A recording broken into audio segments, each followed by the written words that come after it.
Hoy vamos a dar inicio a una interesante explicación sobre una diferencia clara. El Dios que vino a representar Jesús de Nazaret es distinto al Dios como concepto, que sería Yahvé, de la Biblia del Taná o del Antiguo Testamento. Y hay elementos fundamentales en el Nuevo Testamento, en los Evangelios, sin siquiera tocar otros textos apócrifos, sino en la misma Biblia, donde hay factores importantes de diferencias que como concepto es distinto. Entonces voy a explicar poco a poco. Ya hemos analizado el Viejo Testamento, hemos analizado un poco sobre el hebreo, he realizado una lista de reproducción todas las mañanas explicando un poquito sobre ese análisis, y ahora me voy a meter ahora en el Nuevo Testamento, donde hay unos elementos bastante importantes que usted se va a dar cuenta simplemente haciendo la misma técnica de analizar texto por texto y tratando en lo posible de no realizar una opinión o una interpretación personal, pero como ustedes saben, eso es imposible.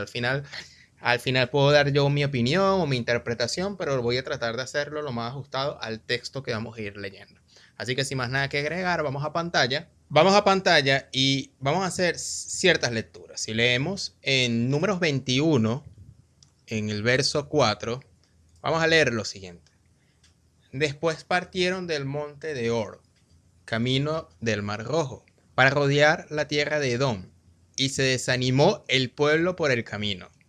Tenían hambre, tenían sed, ya estaban cansados, estaban hastiados de tanto caminar. En el verso 5 dice, y habló el pueblo contra Dios y contra Moisés. ¿Por qué nos hiciste subir de Egipto para que muramos aquí en el desierto?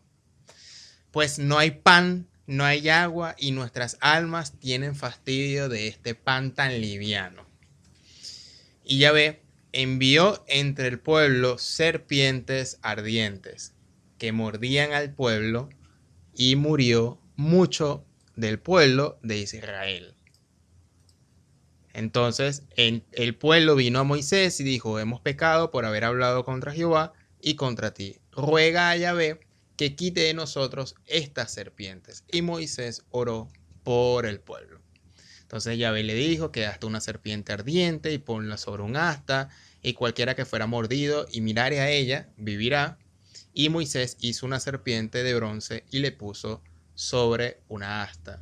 Y cuando alguna serpiente mordía de alguno de estos, miraba a la serpiente de bronce y vivía. Ok, básicamente el texto quiere decir que de alguna forma el pueblo estaba con hambre, con sed, obstinado, pidiéndole alguna clemencia a Dios, que se compadezca de su pueblo y le mande una mejor comida. ¿Y cuál fue la respuesta de Yahvé?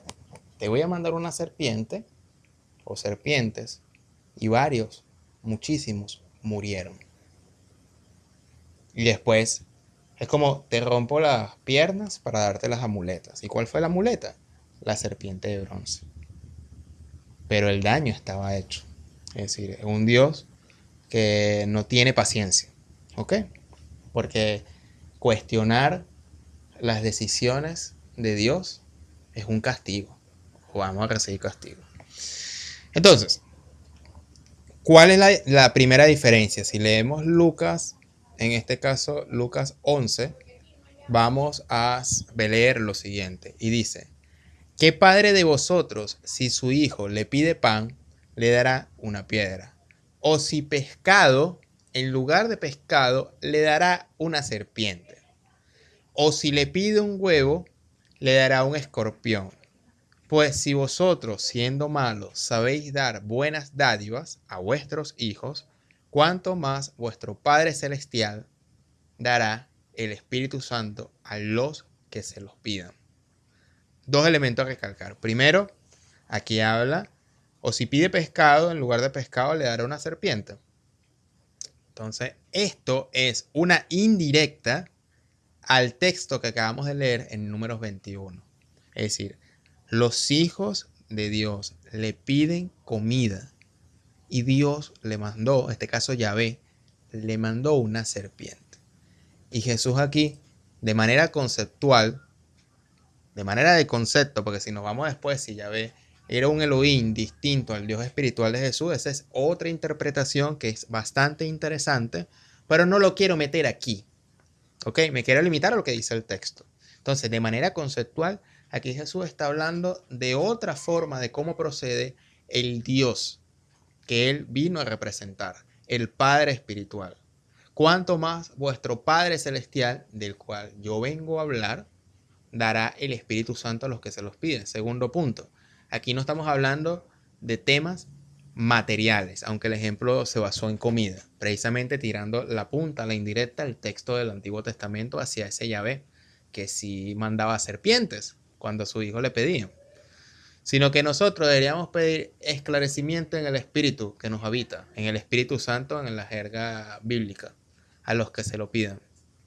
Si nosotros, siendo malos, podemos ser buenos con nuestros hijos, imagínate Dios, que tiene la perspectiva más allá del tiempo y del espacio, que nos pueda dar este esclarecimiento espiritual para todo aquel que pide, toca y busca estos temas.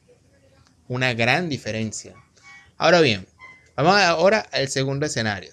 El segundo escenario lo podemos leer en Segunda de Reyes 1 del 9.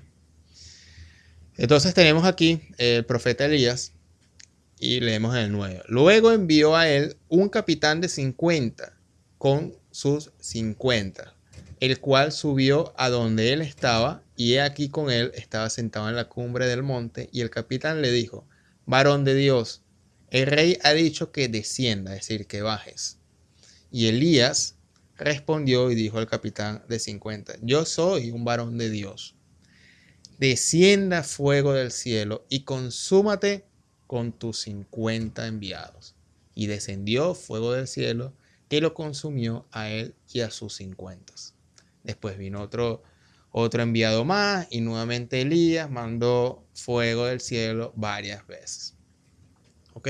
Esta es la manera como Yahvé avala las acciones de sus enviados, de sus profetas, ¿no? Esa es la buena acción. Si alguien está en contra, vamos a consumirlo. Si alguien está en contra, vamos a mandarle serpientes. Vamos a mandarle un castigo. ¿Ok? Vamos a hacer ojo por ojo. Vamos a leer Lucas 9. Cuando se cumplió, Lucas 9, 51. Cuando se cumplió el tiempo en que él había de ser recibido arriba, afirmó su rostro para ir a Jerusalén. Y envió mensajeros delante de él, los cuales fueron y entraron en una aldea de los samaritanos para hacerles preparativos. Recuerden que los samaritanos y los judíos tenían conflictos. Mas no le recibieron, porque su aspecto era como de ir a Jerusalén. Viendo esto, sus discípulos Jacobo y Juan le dijeron a Jesús: Señor, ¿quieres que mandemos que descienda fuego del cielo, como hizo Elías, y que los consuma? El texto que vimos en Segunda de Reyes. Entonces, volviéndose a él, Jesús los reprendió y les dijo: vosotros no sabéis de qué espíritu sois, porque el Hijo del Hombre no ha venido para perder las almas de los hombres, sino para salvarlas. Y se fueron a otra aldea. Es decir, si las acciones dentro del concepto de Yahvé estaban buenas a los buenos ojos, tanto así que lo hizo Elías en su momento, bajar y consumir en fuego a sus enemigos, en pocas palabras, porque Jesús no hizo lo mismo. E incluso le dice: no sabéis de qué espíritu sois. Es decir, ese espíritu, ese mensaje, esa forma de proceder, como lo hacía Yahvé, no es la misma forma de proceder que Jesús hacía y que Jesús enseñaba. Jesús enseñaba todo lo contrario: amar a los enemigos. Y esta es la segunda punta, el segundo aspecto en contra de lo que ya se decía en el Antiguo Testamento. ¿Ok? Ya van dos. Aquí ya Jesús, con estos dos puntos, se sabe que va claramente en esa confrontación en esta oportunidad, ¿no? Fíjense lo siguiente: ¿el Dios Jesús es Yahvé u otro? Si tenemos en cuenta que Jesús jamás dice la palabra Yahvé, pero se nombra casi 10.000 veces ambos nombres en el Antiguo Testamento, y si tenemos en cuenta que Jesús llama a su padre Abba, pero casualmente en el Antiguo Testamento no sale ni una sola vez como el nombre de padre. Es decir, Jesús nunca se dirigió a su padre como Yahvé, a pesar de haber de alguna manera usado los textos del Antiguo Testamento como el Shema. ¿Ok?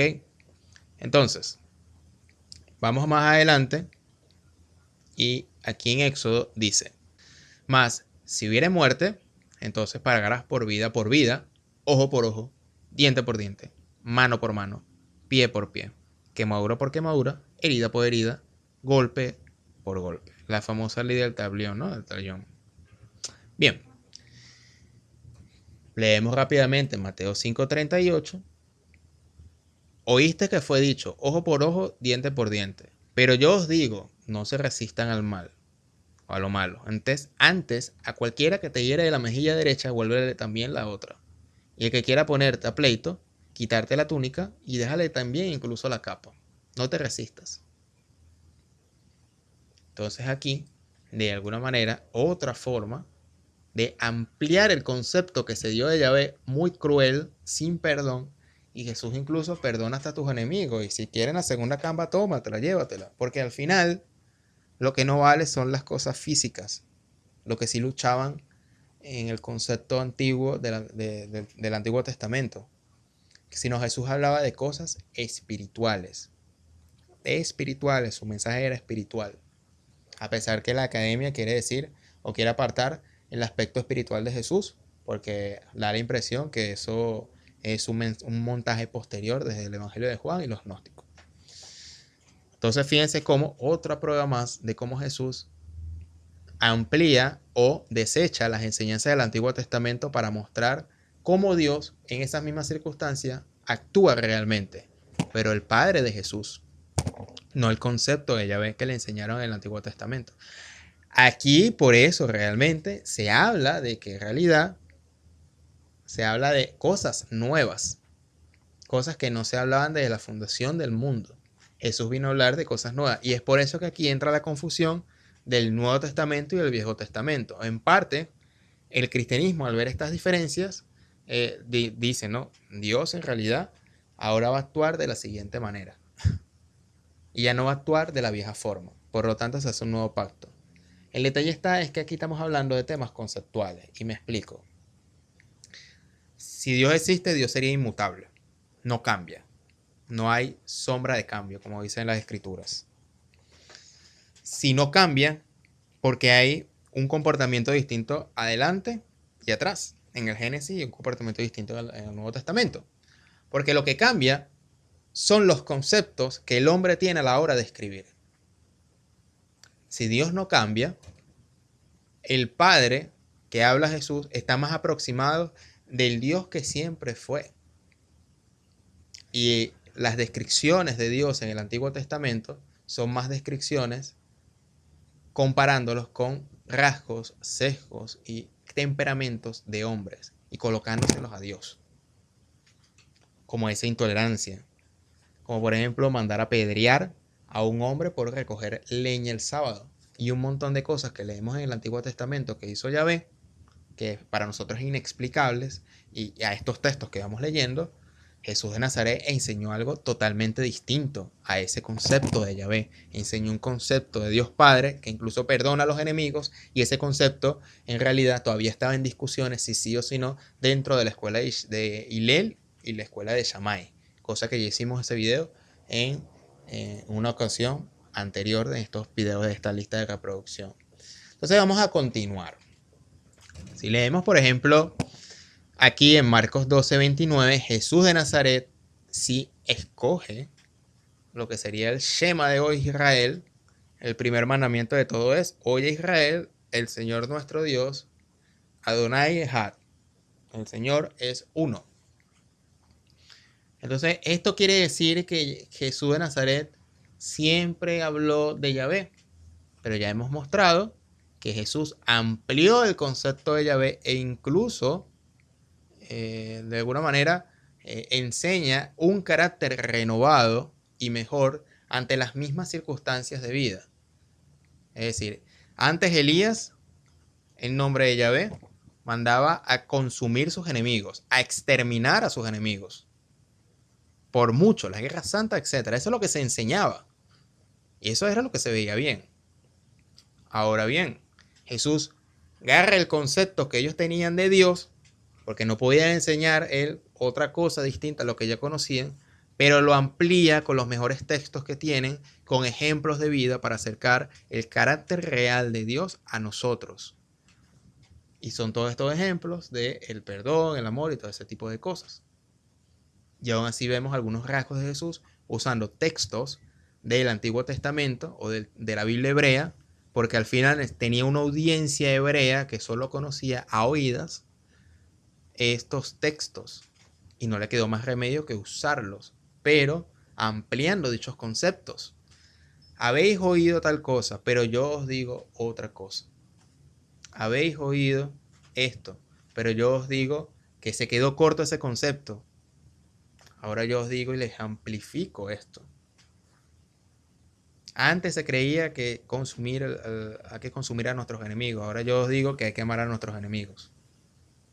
Y así un montón de textos. Jesús hablaba de una realidad espiritual. Si leemos por aquí en Juan 4:24, cuando habla con la samaritana, el texto dice, Dios es espíritu y los que adoran en espíritu y en verdad es necesario que le adoren, ¿no? O que adoran. Aquí habla, Dios es espíritu. ¿Qué es espíritu en el lenguaje de Jesús de Nazaret? Ojo, estoy leyendo el texto. Me estoy apegando al texto.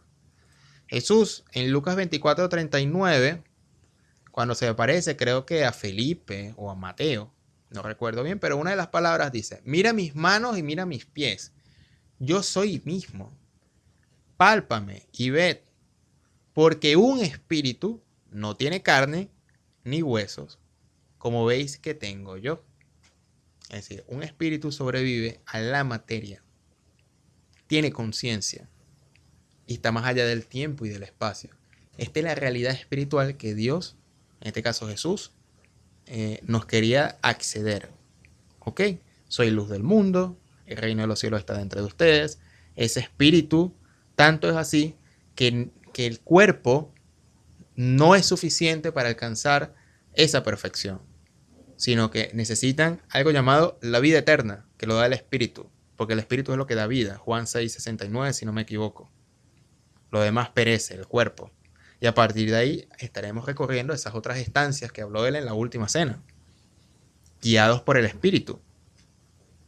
Él habló de una realidad espiritual muy distinta a la realidad física de un Mesías que el pueblo judío sigue esperando hasta el sol de hoy, a pesar de que se modernizaron con un tema espiritual. Pero Jesús habló de otra cosa. Y bajo estos conceptos se está separando realmente el concepto de Jesús, que no habló en su totalidad bajo el mismo concepto hebreo de Yahvé, a pesar de que la academia quiere seguir insistiendo que Jesús fue un judío, ¿ok?, que respetó la ley y no la abrogó, claro que sí, pero que habló de Yahvé y solamente de Yahvé y de todas sus costumbres hasta su muerte. Pero vemos estos ejemplos que no fue así. No fue así. Jesús amplificó y tomó, es decir, no unió la vieja tela con la nueva tela, el vino viejo con el nuevo vino de su mensaje. ¿Por qué? Porque se iba a podrir si los uniera. Esa es la visión que después quisieron acomodar con el nuevo pacto y con el viejo pacto ya se vence y todo ese tipo de cosas que lamentablemente quedó encerrado como una doctrina. Pero Jesús sí habló de un mensaje renovador, nuevo, que no le pudieron entender. No fue el Mesías, pero sí, en mi opinión, y aquí está mi opinión, sí fue un mensajero espiritual. Entonces, de alguna manera u otra, eso es lo que he querido compartir el día de hoy para que vayan viendo las diferencias. Este es un primer video de varios videos donde voy a mostrar las diferencias del Dios Padre que mostró Jesús y del Dios del Antiguo Testamento. Y sí, esta lista de reproducción, al principio hablé de la diferencia del cristianismo con el judaísmo y cómo el cristianismo manipuló los textos que son propietarios de los judíos. Y perfecto, pero eso no quiere decir que yo apoye el judaísmo en su totalidad. Solamente hay que respetar el texto independientemente de lo que diga el texto. Ya luego, analizando el texto, vamos a ver que es una lectura midrashica, que hay que interpretar Pero ¿cuáles son las cosas que no hay que aceptar desde mi punto de vista? Y cuáles son las cosas que Jesús de Nazaret trae como nuevo, pero también que otras cosas le manipularon en su boca, que nunca dijo, qué cosas hizo que en realidad no hizo dentro de la manipulación. Entonces hay trigo y cizaña en estos temas muy delicados, porque si no, si nos vamos de lleno sin dar un análisis completo de lo que hace Jesús de Nazaret, entonces al final nos convertiríamos al cristianismo. Pero ya vimos que el cristianismo es un montaje, productos de intereses, etcétera, etcétera, etcétera. Entonces es ir poco a poco, ir poco a poco. Y aquí con estos pequeños textos vamos a ver las diferencias por el cual Jesús habló de un Dios Padre como concepto mucho más ampliado y espiritual que el concepto de Yahvé que manejaban los judíos de ese entonces, tanto así que los discípulos esperaban, ¿y cuándo establecerás el reino?